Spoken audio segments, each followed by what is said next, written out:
muri two twigoro tubona ko n'umukuru w'igihugu murabona ko rimwe rimwe bitama agashavura akaza gutakambira abantu ngo basubize amahera byo tumva gutakamba umva turageza ahantu biteye ubwo leta twari twizeye nyene ko ari nguvu nyene gihangange leta n'uwayivye kaza kumutakambira ati ntabaraye mu burayo twasigaje ugarukane we wumva bibigeze ati twe ibyo wivye ndagusavye urumva ari leta rero ifise inzego za Cour des comptes zane wumva abantu bageze mucumva abantu bageze biwumva ngo amasoko ya leta ingena yogera abantu bagashira ku biciro bishaki ikarami kagura ibihumbi 3 ikiro cy'ibiharage kikagura ibihumbi 6-10 wogira ukagira test amasoko abantu bagashaka guha abi wabo bagenzi babo abo basangira ikirahuri abo mu mugabo basangiye bene wabo abo bapfana ibintu amasoko atari ku bagore abana ibyo ntibirekuwe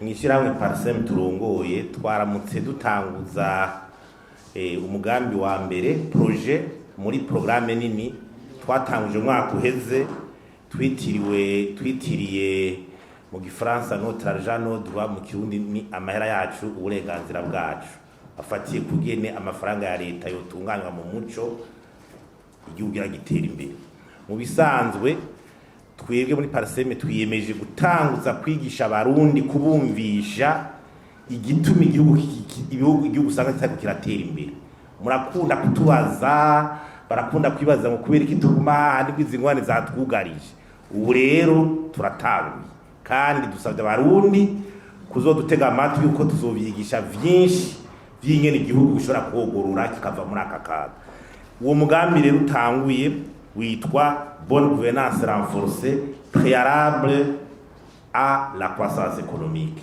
nukuvuga abarundi bagomba kumenya yuko nta vuduka ryo gutera imbere relance économique rishoboka ata muco uboneka n'ingana amafaranga ya leta akoreshwa ivyo mubwirizwa kubimenya ingena sesa bagakoreshwa nabi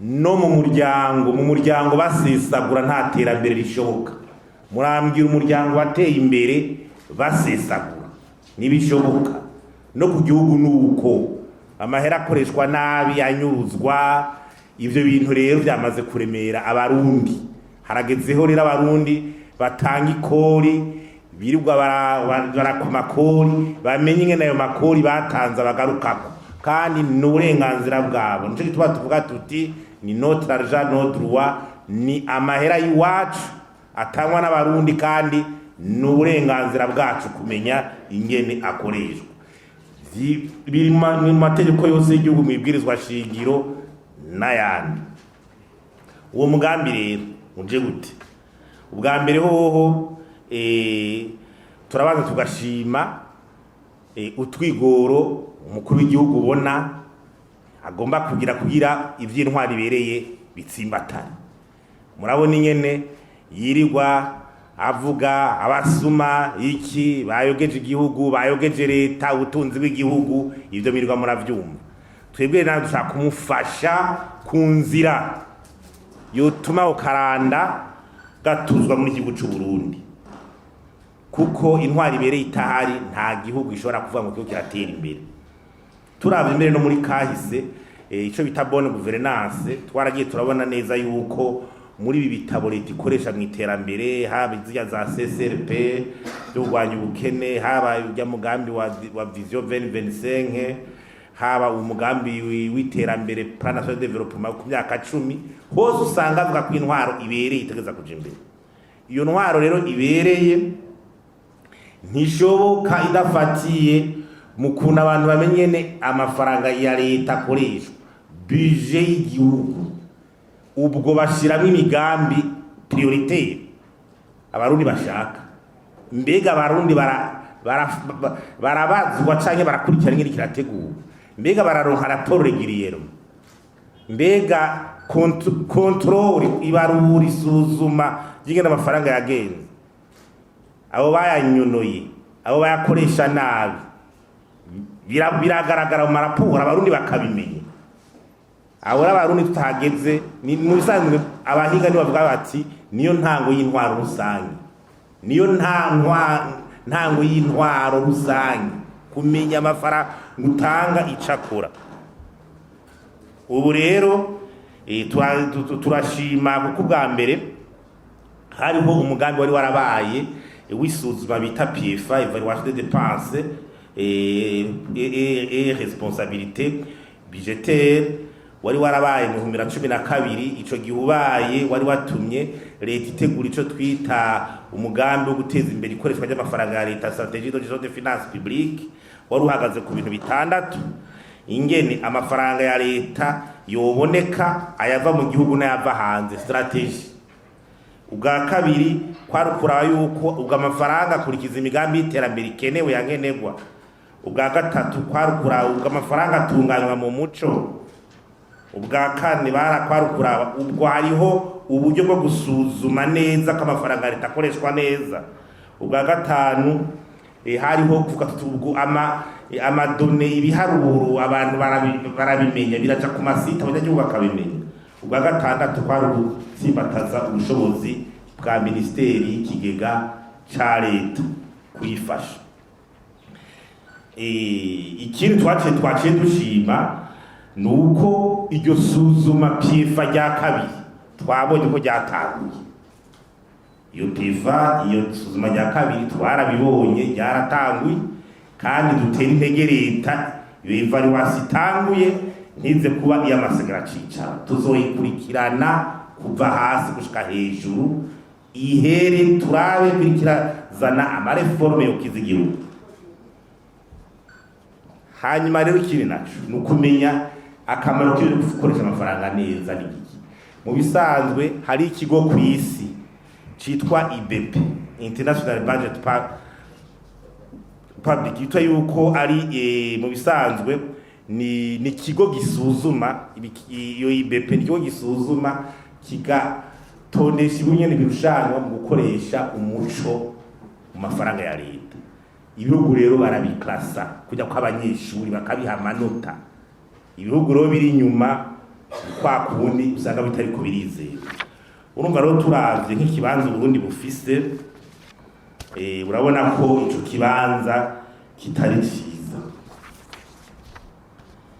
Urumva nko Burundi mu bijanye no gukoresha umuco, mu gutegura amafaranga ya leta, muri klasma iheruka mu 2021 niheruka muri ico gisata cukura umuco, Burundi bufise amanota 9%, bukaba ubwijana n'umunani mu bihugu 120. Urumva iyo mu kugira abantu kuraba ko abanyagihugu bababwiye ingene bijiri kirakoreshwa participation publique, aho Burundi bufise ubusa kwijana buri muri ibyo bihugu vya nyuma nyene. Ibijanye na controle budgetaire dufise amanota 28%, tukaba muri ibyo bihugu 112, ikibazo c'112. Urumva turi muri ico gihe rero uzoronka abaza kugushigikira mu migambi y'iterambere baki.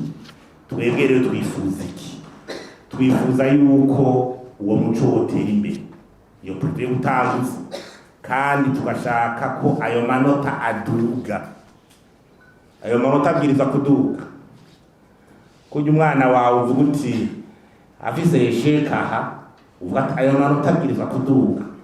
Sakomekero abwirizwa kuduga, na leta ibwirizwa kubyumva ko tugereza kuyaduza n'abarundi bose.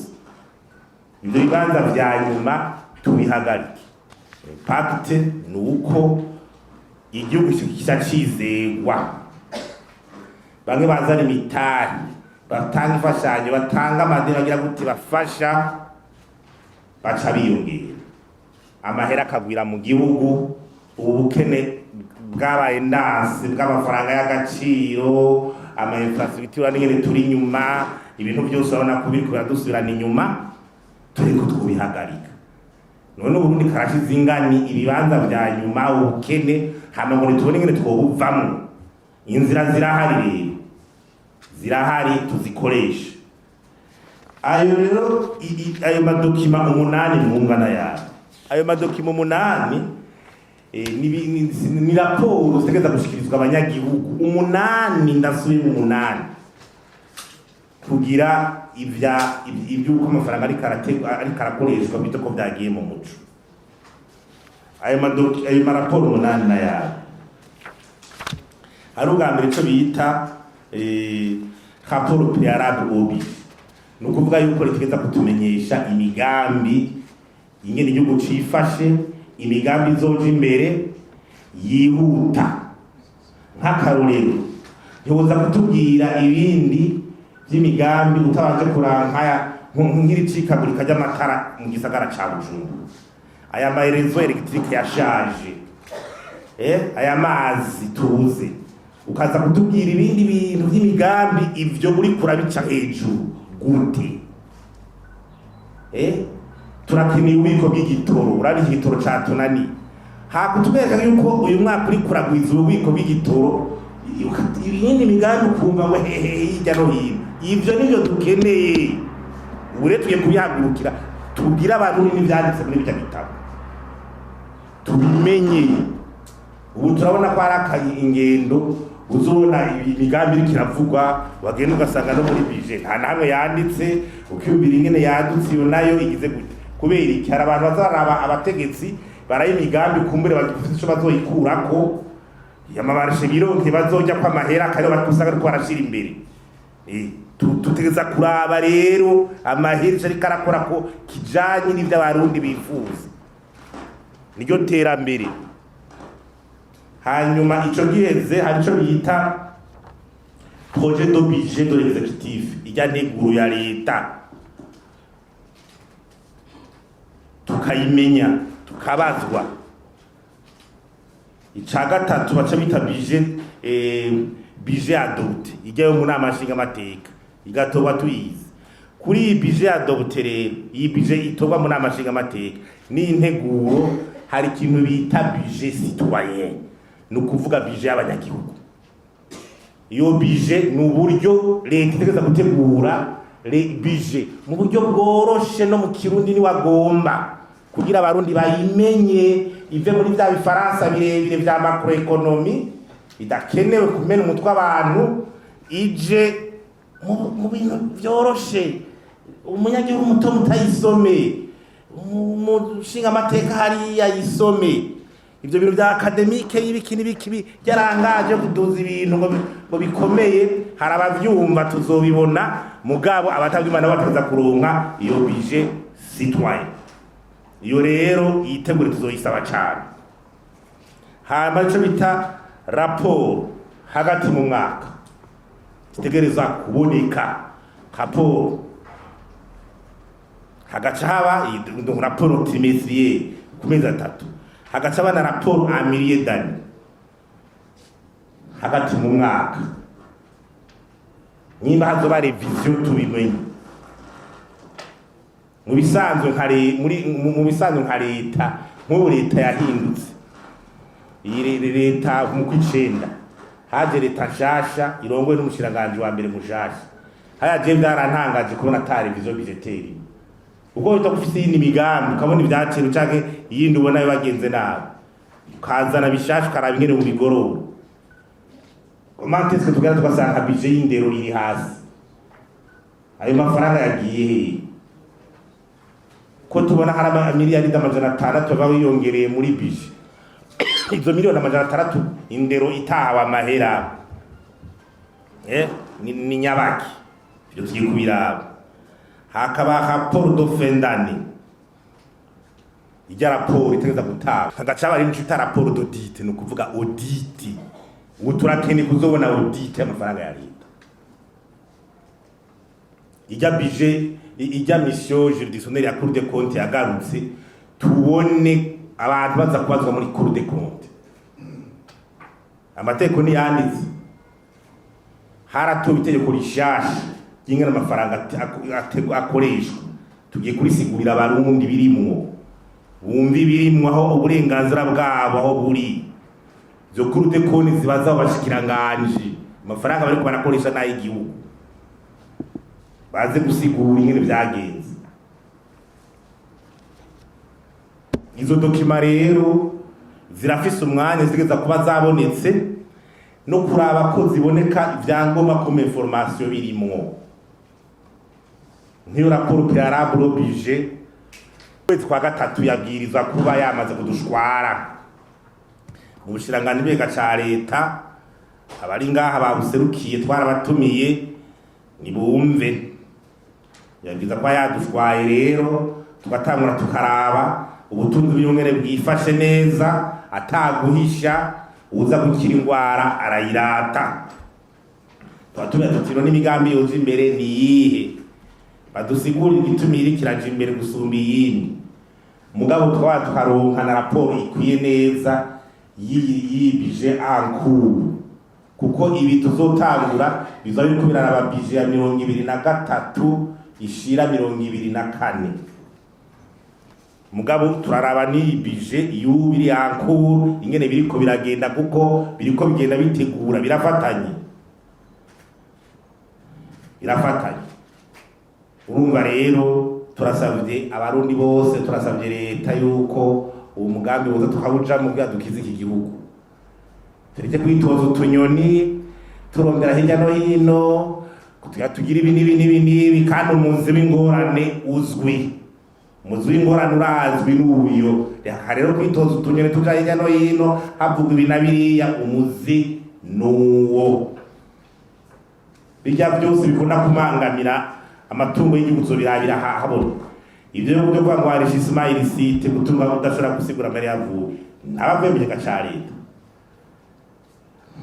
Abavuye. Bijya bya blanchiment na mahera leta ari karakora.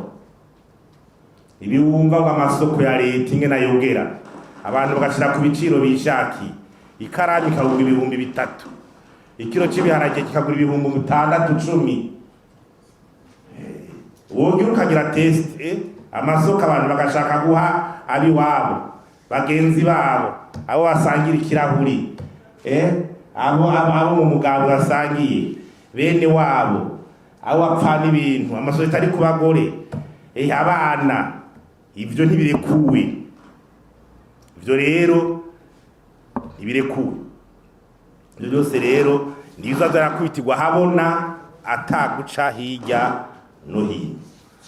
Uwo mugambi rero tutanguje no munsi ku mugaragaro kugira dushigikire leta muri two twigoro tubona ko n'umukuru w'igihugu murabona ko rimwe bitama agashavura akaza gutakambira abantu ngo basubize amahera. Byo tumva gutakamba umva turageza ahantu biteye ubwo.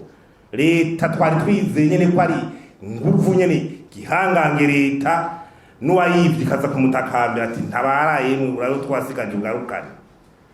We wumva bibigeze ati twe ibyo wivye ndagusavye. Urumva ari leta rero ifise inzego za Cour des comptes zane. Wumva abantu bageze